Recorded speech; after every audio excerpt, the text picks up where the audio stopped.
6 changes to your schedule to help you manage your time like a pro. You've learned some tricks on how to manage your time, whether you've learned from a boss, a friend, or on your own. Yet putting those tricks into action is a different story. You have to learn how to make a schedule for yourself, which sounds about as daunting as being your own boss. Take out your self-starter hat and get ready to learn how to manage your time all on your own with these 6 hacks. 1. Leave wiggle room between your time blocks. Friends, meet buffer time. No one should have a fully stacked calendar with no time in between for a break. Block out buffer time on your calendar in between meetings and tasks. Your future self will thank you when your days are more productive and the hours are less exhausting. 2. Organize yourself. This is a big life change for some people because organization habits don't always come easily. At first, it may feel like you're spending extra time trying to stay organized, but the payoff is worth it. Here's a staggering statistic. On average, Americans waste about 2.5 days a year looking for misplaced objects. Don't be part of that statistic. Find a place for your belongings and always put them back where they belong. This goes for computer files too. Create a simple filing system and save new documents to the correct location. 3. Make use of the 80-20 rule. Have you ever heard of the Pareto principle, otherwise known as the 80-20 rule?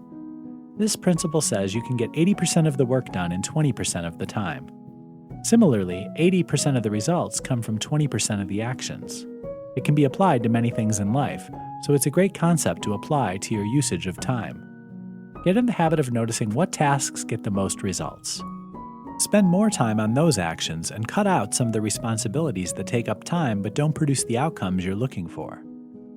4. Stop waiting. Every once in a while, you'll inevitably have to wait for something. At the grocery store, in the doctor's office, in traffic. Instead of actually waiting or deferring to your phone for entertainment, do something productive with your time. Listen to a podcast you've been dying to try out. Read a book on an interesting topic, or write in your journal. Turn waiting time into productive time. 5. Organize your tasks in blocks. Batch all your similar tasks together. For example, don't check your email every time someone pings you. If it's urgent, go right ahead. But otherwise, set a time block every 2 hours or so to plow through all your emails at one time. This keeps you focused, which is a more efficient way to do work. 6. Try to do less. This may sound like a slacker approach, but it's not. Believe it or not, we take on way more than we need to, meaning we take on more than is beneficial to our work. If you find yourself planning parties, chatting with your coworkers, and dabbling in another department's workload, you may have spread yourself too thin. By doing that, you're not helping yourself or your peers. In the end, you could wind up letting people down because you overpromise and underdeliver.